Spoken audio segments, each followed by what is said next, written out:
I'm a man. Well, nobody's perfect. Some Like It Hot wasn't just a comedy about two musicians in drag running from the mob. It was a battlefield where one of Hollywood's most troubled productions somehow created what the American Film Institute would call the greatest comedy ever made.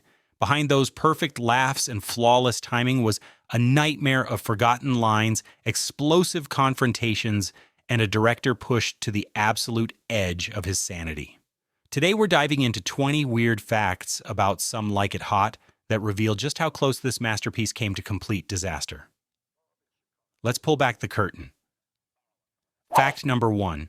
Marilyn Monroe required 59 takes for a 3-word line. "It's me, sugar." 3 words that nearly broke an entire production. Marilyn Monroe's anxiety, exhaustion, and dependence on her acting coach Paula Strasberg turned that simple line into a nightmare. 59 takes later, director Billy Wilder still hadn't lost his temper, but his patience was fraying. Call sheets show the same moment rescheduled across multiple days, draining thousands of dollars and crew morale. Monroe's perfectionism, filtered through conflicting advice from Strasberg, created total paralysis. Each time the camera rolled, she hesitated, second-guessed herself, and forgot the words. When she finally delivered the line cleanly, there was no applause, only silence and relief. The moment became a symbol of the chaos surrounding Some Like It Hot, a masterpiece built from exhaustion, obsession, and relentless endurance. Fact number 2. Wilder wrote fake directions to outsmart Paula Strasberg. On set, Billy Wilder faced not just one Marilyn Monroe, but 2. The second was her on-set acting coach, Paula Strasberg, who constantly contradicted his direction. To regain control, Wilder turned the script itself into a weapon. He began inserting deliberately confusing stage directions, knowing Strasberg would misinterpret them. When Monroe sought clarification, the contradictions forced her back to Wilder for guidance, effectively restoring his authority. The cast watched the psychological chess match unfold daily, each scene rehearsed, undone, and rebuilt. Curtis later said the tension hung in the air like humidity. Wilder endured it all, seeing the manipulation as the only way to finish the film he believed in. Later, he admitted the tactic nearly destroyed his health, but it also preserved his vision and proved that behind every perfect laugh was a director quietly fighting for control. Fact number 3, Tony Curtis said kissing. Marilyn was like kissing Hitler. Tony Curtis didn't coin Hollywood's cruelest quote out of spite. It came from exhaustion. After months of Monroe's lateness, forgotten lines, and chaotic reshoots, the romantic yacht scenes were torture. Dozens of takes blurred together, each undone by missed marks or confusion. When a reporter asked about the kisses, Curtis vented, "Like kissing Hitler?" The line stuck forever. Later, he tried to laugh it off, claiming it was a joke, but the resentment was genuine. Jack Lemmon confirmed the atmosphere was tense and joyless. Yet, when the film finally released, their chemistry looked effortless. Ironically, those weary, forced kisses became iconic proof that even through exhaustion and frustration, professionals can still create cinematic magic. Fact number 4, shot in black and white because makeup looked green. Billy Wilder wanted color, the studio demanded it, but early camera tests revealed disaster. Curtis and Lemmon's women's makeup registered an unearthly shade of green under color film. The illusion collapsed. Wilder, furious yet practical, made the radical call, shoot entirely in black and white. United Artists protested, calling it box office suicide. Wilder ignored them. The choice saved the film and reshaped its identity. The crisp monochrome tied it visually to 1930s screwball comedies, softened Monroe's glow, and disguised the heavy makeup perfectly. What began as a technical failure became artful necessity. Today, it's impossible to imagine Some Like It Hot in color. The decision that risked everything gave the film its timeless glamour. Fact number 5. Marilyn was 4 hours late, every day. Marilyn's tardiness wasn't myth, it was documented. Production reports show consistent 4-hour delays. An 8 a.m. call meant cameras didn't roll until noon. Crew waited in full makeup sets, sat lit but empty. Money drained. Wilder adapted. scheduling her scenes for afternoons and shooting others in the mornings. It worked, but only barely. The cost in morale was huge. The men were exhausted and tempers flared. Yet when she finally appeared, the lens forgave her. Wilder later said, "She drove me crazy, and she gave me magic." The chaos became part of the legend, a daily disaster that somehow produced the most radiant performance of her career. Fact number 6. The studio tried to shut down production multiple times. United Artists executives watched some like it. Hot spiral out of control, budgets ballooning, schedules wrecked, and dailies filled with chaos. Marilyn Monroe's unpredictable behavior terrified them. Twice, senior executives ordered Wilder to pause filming and report to Los Angeles for crisis meetings. Wilder screened half-cut scenes to prove that when Monroe delivered, she was electric. The studio relented, but not without conditions, daily progress reports, insurance audits, and quiet discussions about replacing their star. None of it mattered. No one else could play Sugar Kane. Wilder bet everything on finishing the film his way. Against every warning and every memo predicting disaster, he delivered what the same executives later called their miracle prophet. Fact number 7. Jack Lemmon's maracas scene was completely improvised. The deliriously funny maraca routine wasn't in the script. Jack Lemmon spotted the prop moments before filming and began bouncing, shaking, and chattering as Daphne.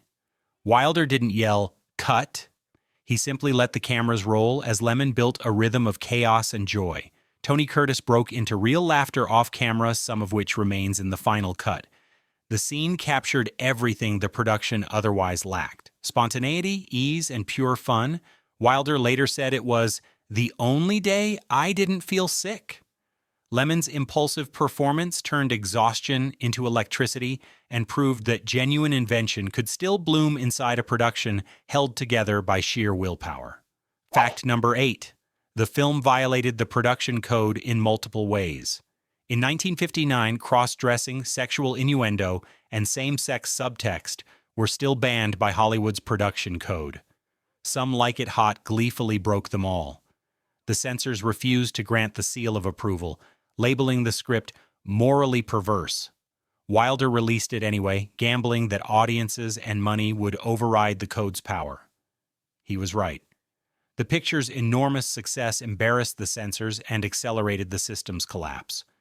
What viewers experienced as joyful comedy was, underneath, a cultural rebellion disguised in sequins and jazz.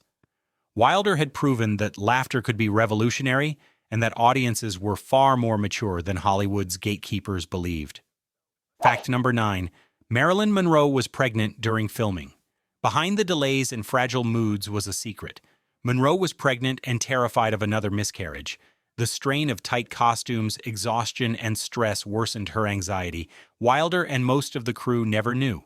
To them, she seemed volatile. In truth, she was in physical pain, working through fear and hormonal fatigue. Weeks after production wrapped, Monroe lost the baby, a heartbreak that recast every rumor about her behavior.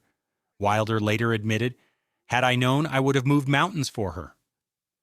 Watching the film today, her vulnerability glows through the comedy, a tragic undercurrent hidden beneath diamonds and champagne. Fact number 10. The famous final line was written last minute. The script's ending wasn't working. Wilder and co-writer I.A.L. Diamond spent nights searching for the right punchline until Diamond casually muttered, "Well, nobody's perfect." Wilder stopped eating, laughed, and wrote it in on the spot. Joe E. Brown delivered the line the next morning without realizing its genius. The crew barely reacted, but test audiences roared. That improvised afterthought became one of cinema's most celebrated final lines. It summed up the film's radical message: love, identity, and imperfection could coexist. From chaos and exhaustion, Wilder found the perfect last breath of comedy history. Fact number 11. Tony Curtis based his junior voice on Cary Grant. When Joe disguises himself as the millionaire junior, Tony Curtis switches into a suave mid-Atlantic accent, a direct homage to Cary Grant. Curtis idolized Grant and had studied his rhythms for years, so his imitation came naturally. The voice instantly sold the disguise, polished, charming, absurdly confident. Wilder loved it and let Curtis exaggerate it further, adding a sly Hollywood wink for audiences who recognized the parody. Even Grant reportedly laughed when he saw it. Beneath the comedy, the impression gave Curtis's performance structure. He wasn't just playing dress-up, he was shifting entire personas. It's why his scenes as Joe and Junior feel like two different people. One hustler, one dream. Fact number 12. The beach scenes were filmed in freezing cold weather. Those sunny beach scenes were shot in winter on a frigid San Diego shoreline. Temperatures hovered near freezing, and the cast shivered between takes while the camera pretended it was July. Monroe wore thin dresses, teeth chattering as crew members wrapped her in coats the moment Wilder yelled, "Cut." If you look closely, faint breath clouds and stiff body language betray the cold. Heaters hummed just off camera, and everyone counted minutes to the next setup, yet the cinematography captured golden warmth, transforming misery into movie magic. It's one of Wilder's quiet miracles summer conjured out of ice. Fact number 13. Marilyn's costumes were sewn directly onto her. Costume designer Ori Kelly created gowns so tight they had to be stitched onto Monroe before each scene. Traditional undergarments were impossible. Even a strap mark would ruin the illusion. Assistants literally sewed her into sequined sheaths, adjusted seams, then cut her out afterward. Because her weight fluctuated during pregnancy, each fitting became a race against time. She could barely sit or breathe deeply, yet the result defined Hollywood glamour. Those shimmering dresses made her appear effortless, but every step was calculated pain fabric pulling at skin, corset lines hidden beneath sparkle. Behind the beauty was physical endurance worthy of an athlete. Fact number 14. The train platform was a custom-built set. The chaotic Chicago escape looked like it was filmed in a real station, but the entire platform was built from scratch. No existing depot could handle Wilder's elaborate camera moves, so designers constructed a massive 1920s-style set, complete with functioning train cars, working steam vents, and period lighting. The scene required dozens of extras, choreographed luggage carts, and days of shooting. It was one of the costliest sequences in the film, but it set the pace perfectly noisy, frantic, and cinematic.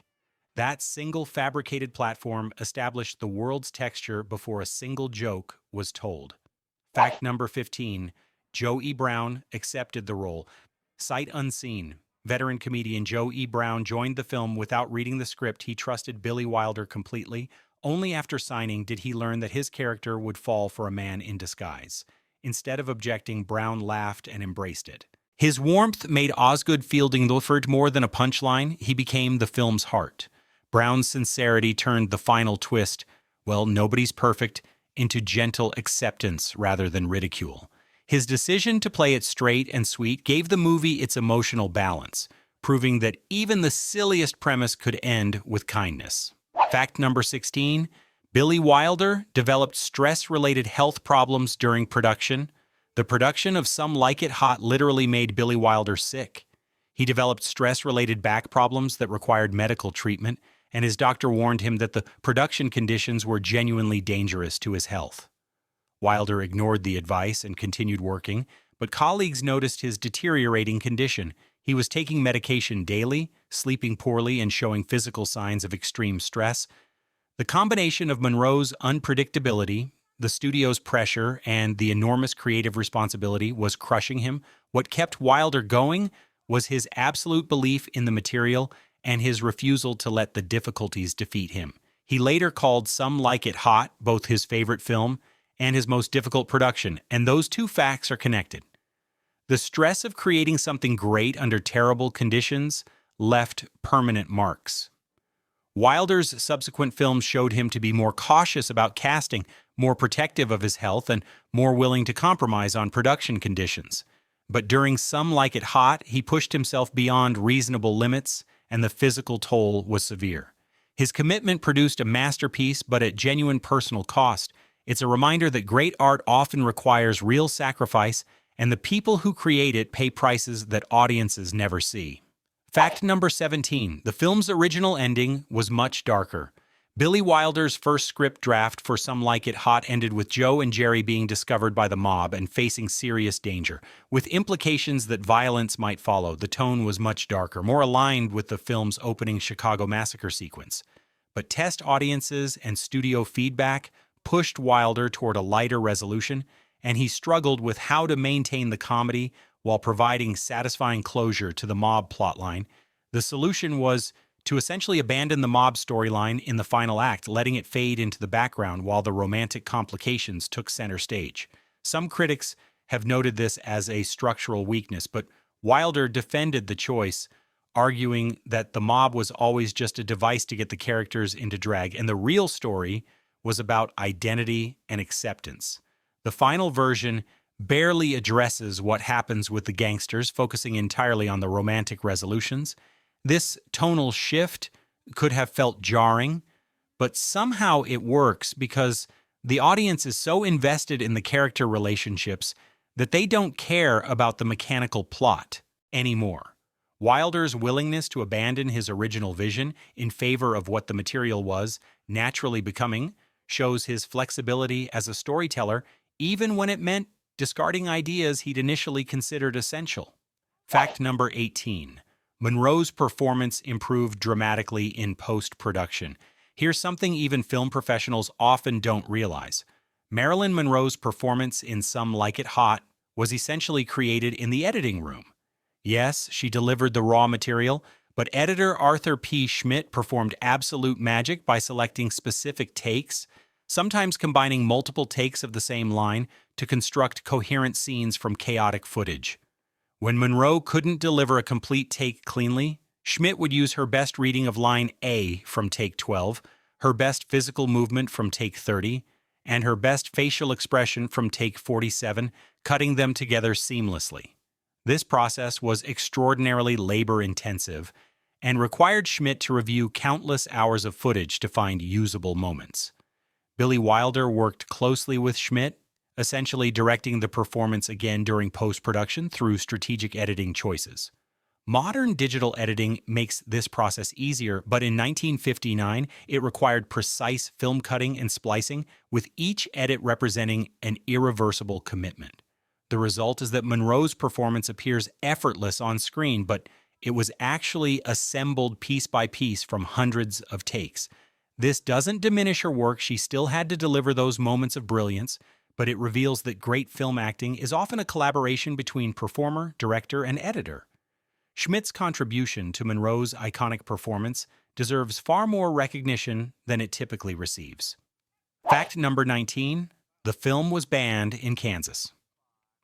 Despite being a mainstream comedy from a major studio, Some Like It Hot was banned in Kansas for its inappropriate material and moral perversion.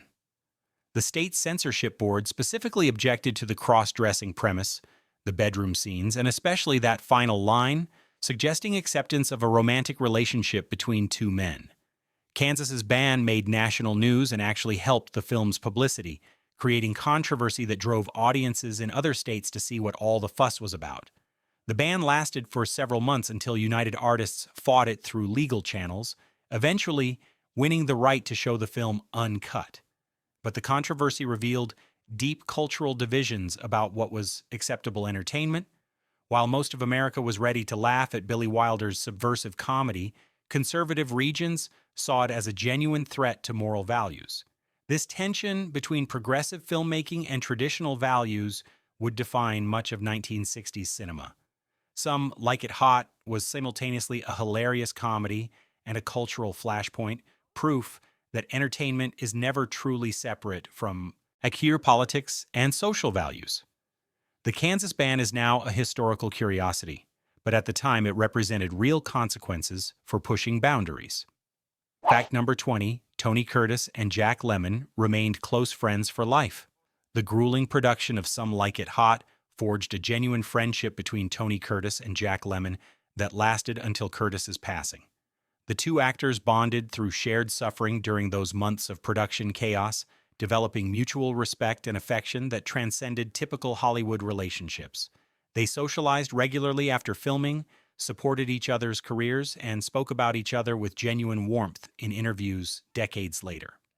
This friendship is actually rare in Hollywood, where intense production experiences often lead to permanent estrangement rather than lasting bonds. But Curtis and Lemon found something meaningful in their collaboration, perhaps because they were both consummate professionals dealing with circumstances beyond their control. They understood each other's frustrations, supported each other through difficult days, and created something magical together despite the chaos. Their chemistry on screen is real because their friendship off screen was real. In an industry known for shallow relationships and transactional friendships, Curtis and Lemon's decades-long bond stands as evidence that genuine human connection can emerge even from the most difficult circumstances. Their friendship might be the most beautiful thing created during the production, outlasting even the film itself in its impact on both men's lives. Bonus fact. In the film's final boat scene, listen closely, you can hear Marilyn Monroe breathing softly in the background, even though she's not on screen. It wasn't scripted or intentional. Billy Wilder noticed the sound during post-production, but chose to keep it. He felt those faint breaths added warmth and presence to the moment, a lingering echo of Monroe's spirit after months of turmoil. That accidental detail perfectly symbolizes her role in Some Like It Hot, chaotic, unplanned, yet utterly essential. Wilder couldn't explain it logically, he just knew the film felt empty without her. If you enjoyed discovering the insane reality behind this Hollywood classic, go ahead and hit that like button and subscribe for more behind-the-scenes stories from cinema history. And remember, when it comes to making movie magic, well, nobody's perfect.